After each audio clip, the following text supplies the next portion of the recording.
All right, let's go ahead and solve this problem B2 by completing the square. So let's see, is this in standard form? Well, let's write standard form right above it. Does it have no parentheses on there? Yeah, sounds good.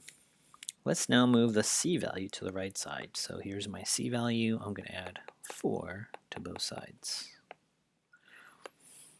X squared minus 2x, negative 4 plus 4 equals 0. And that side equals 4.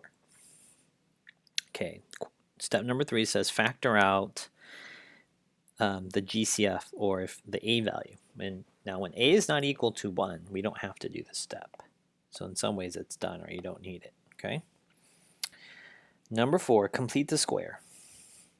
Okay, so we have to identify the b value. And remember, the b value was negative 2. So if I put that over here, negative 2.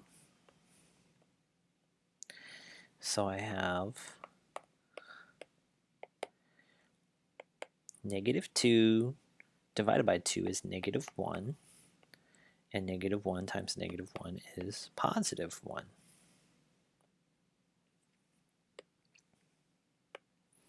So I'm going to put that one here and here.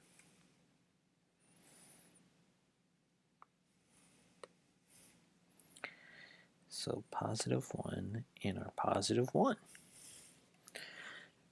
Right? Just think back. If you have $3 in your pocket and I have $3 in our pocket, they are equal.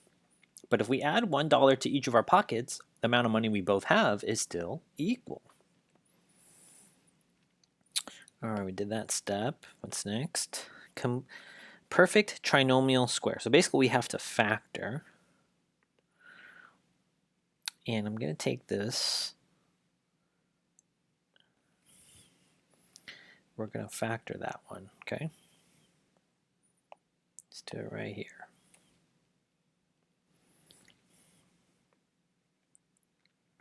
A times c is 1. And my b value is negative 2, right? So remember, that's how I got them, right? A times c, and that's our b. Whoa, that's our b value. Okay, so now I need to think of two numbers that multiply to 1, but those same two numbers add to negative 2. So that would be negative 1 and negative 1.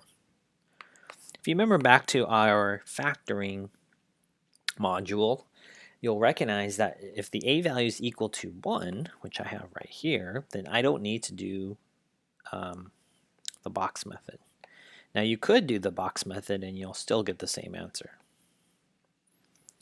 Okay, that step was to get a perfect trinomial square. So I have to get these parentheses squared. So 4 plus 1 is 5. And I have 2 of these. So now I can do, guys, it looks like this. I'll do it in between step. Properties of exponents. You have the same base. The base is this. So you have x minus 1. And that means if you're multiplying, you add the exponents. So you have x minus 1 to the power of 2. Then it tells us to solve by the square root method. So now we just got to solve this. Okay. So again, the opposite of the exponent is a power of 2. Let me do that to this side too. Okay. The power of 2 here is canceled by that with the square root. So you're left with x minus 1. What is this stuff over here? Let's erase that.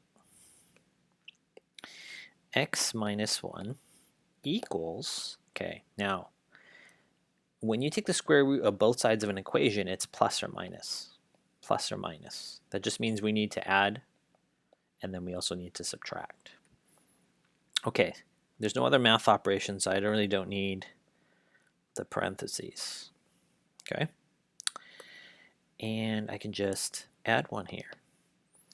And the adding 1 goes to the left of the plus or minus. So we're left with x equals 1, that's a positive 1, plus or minus radical 5. And what I'm going to do on the calculator on the next problem, it's essentially this. It's That means 1's plus, 1's minus. So you have 1 plus radical 5 and 1 minus radical 5. Okay. Again, these are my, let's highlight that. These are my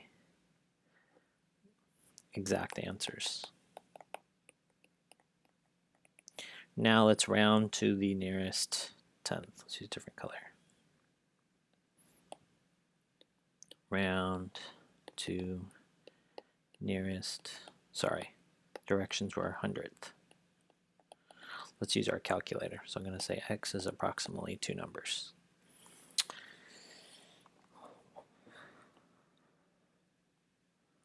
One plus, the radical sign is on the left side. It's in the upper left, so I'm going to have to press second x squared.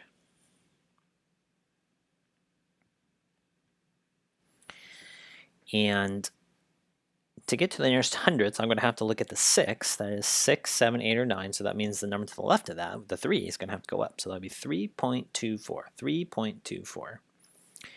And then we'll do the same thing. 1 minus the square root of 5. And there I'm going to get negative 1.24. 3.24 and negative 1.24. So there's our answers, boxer answers. Just want to give you a quick visual of what that looks like. Positive, negative. The C value, let's go find that C value. Negative 4. Does this make sense? Hopefully all these things are coming into play. And we said that one was a... And then the A value, where's our A value? Right here. It's positive, right? So it's going to have a smiley face. Okay, common mistake is that negative 4 is not the vertex. The vertex would be where we have green. What color do we now have? Dark blue. That's my vertex, V. That would be a minimum in that case. Hopefully that was helpful.